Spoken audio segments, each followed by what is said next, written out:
They say the true test of a game master is the ability to play multiple matches at the same time, proving one's knowledge and understanding of the game. But in every few generations, a competitor comes along who is so in tune with the nuance and know-how of the game, they push the boundaries beyond the game itself. Yes! Yeah!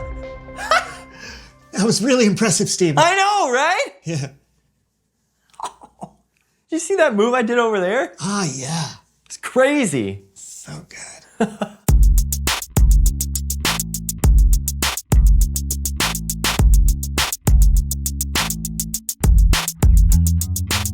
Welcome to the So-and-So Show. I'm Brandon, that's Steven. And today we're brought to you by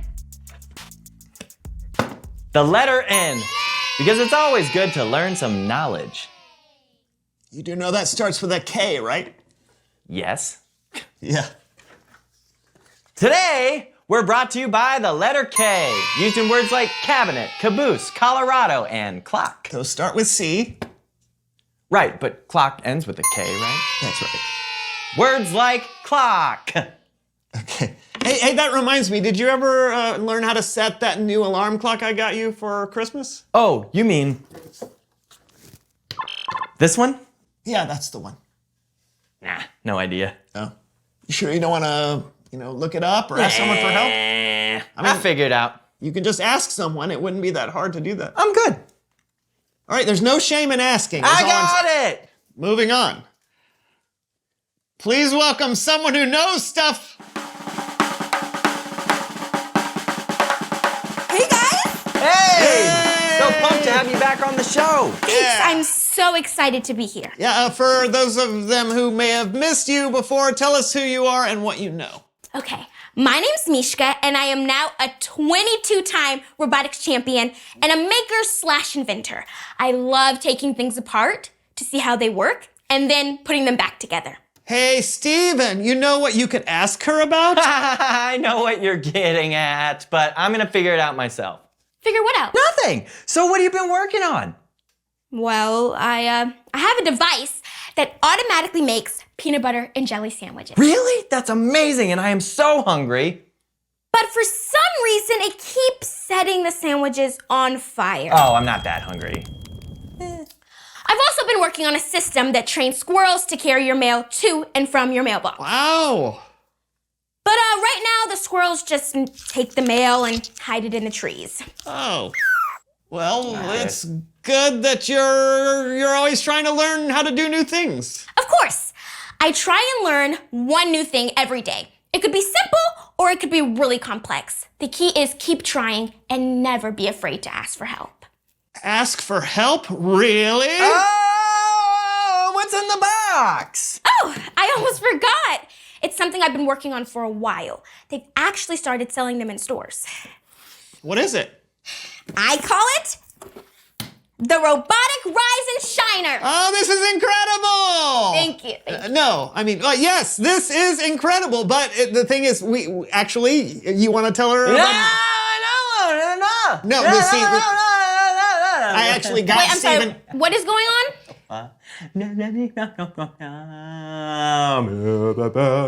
Einstein, Bose, Newton, Curry, MacGyver. See what you've done, Steven? Einstein, Bose. You know she only says her favorite physicist when she's starting to feel anxious. No, okay, I didn't, I'm sorry. I didn't, I wasn't trying to upset you.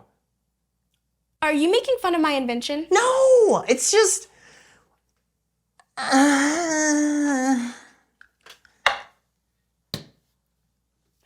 You got one? Oh my gosh. Do you like it? Wait, why didn't you tell me? Do you hate it? Did it not work? Is it a complete failure? Einstein, Bose, Newton, Curry, MacGyver. no. Newton, It's Curry, it's okay. It's just, I actually just haven't figured out how to even turn it on. What? Were the instructions not clear? I kind of threw those away. I wanted to figure it out myself, which I couldn't do, so now it just kind of sits here. But why didn't you just ask me for help? because I was embarrassed that I didn't know how to turn on an alarm clock. What? Do you know how many things I don't know how to do? No. I had to read instructions on how to use my toothbrush. And it's not even electric. What? Yes. I mean, how are you supposed to know something if you haven't learned it yet? Even the smartest people in the world are trying to learn new things. That's why they're the smartest people in the world. Exactly. Do you want me to show you how to start it? Yeah. Okay. You just push this button. Push that one. And hold down Hold this that. one. And then you turn this one and like then you this. Boom. That's it. Hello, I am RRS, Robot Rise and Shiner, or Reese for short. Just tell me what time you would like to wake up, and I will make sure you are awake. Would you like to hear my alarm? Yes, and make it loud. No!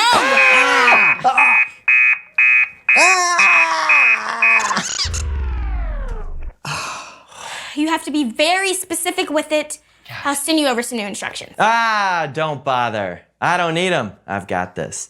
Turn this, do this, turn this. Self-destruct mode. This robot will implode in 5, 4, 3, 2. Yeah, could I maybe get those instructions, please? Yeah, no problem. No problem. It's Bible story time with Kellen!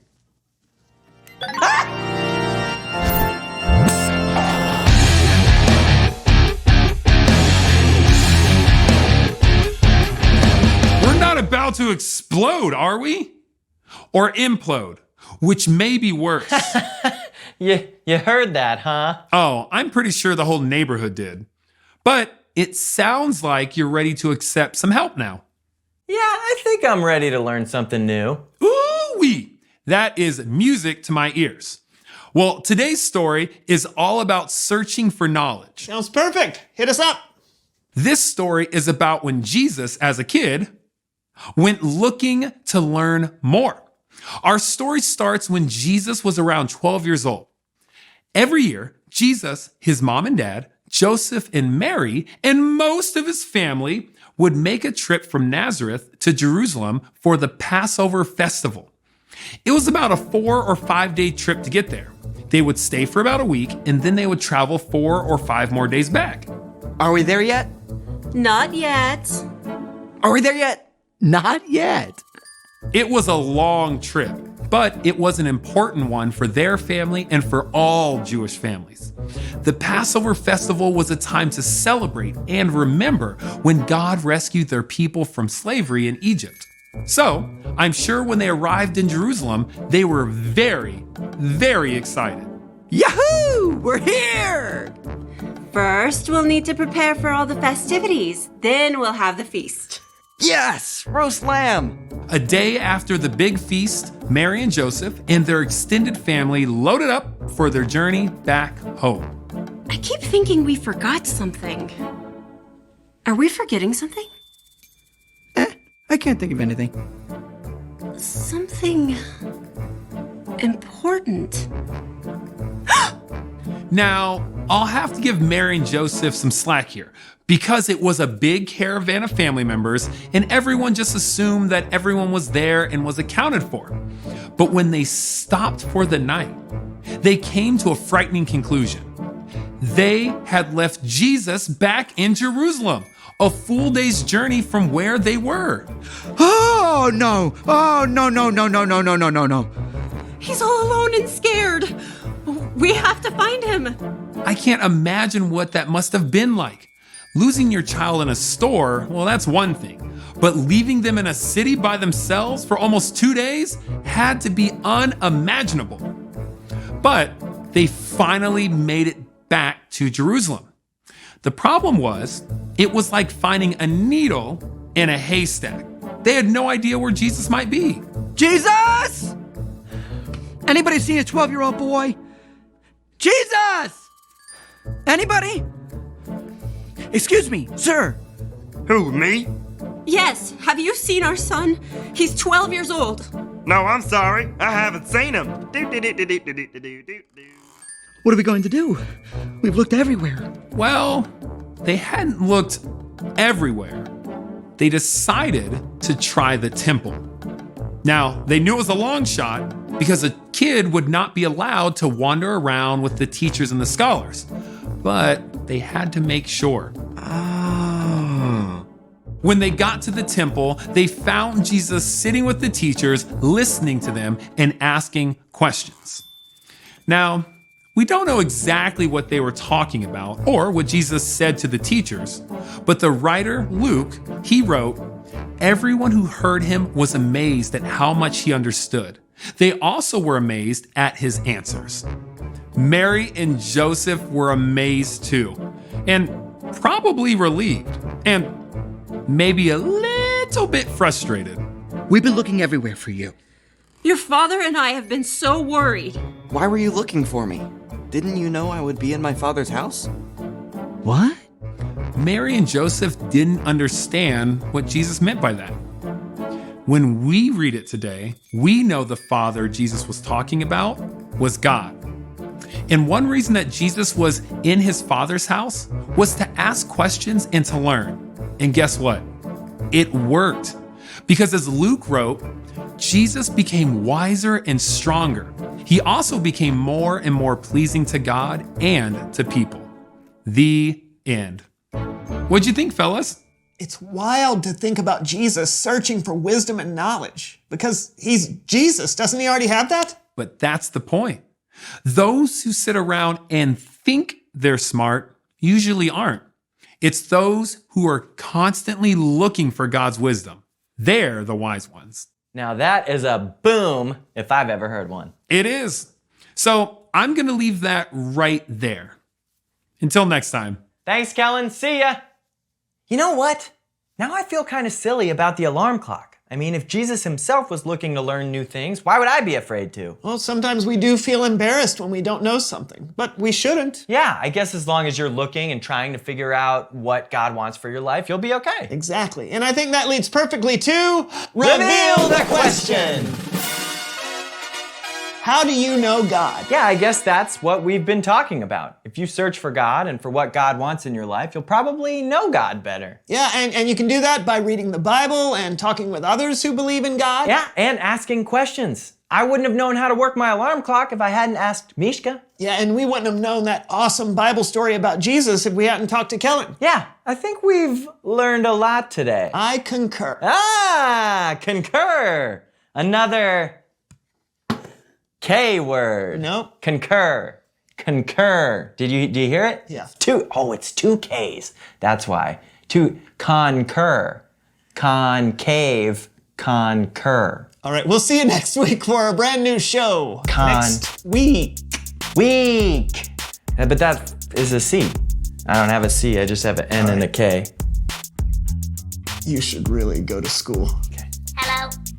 Reese says, pat your head and rub your belly. Reese says, turn like a ballerina.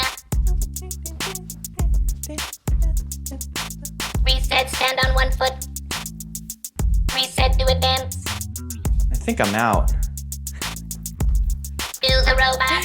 Oh, I Reese didn't say. Oh!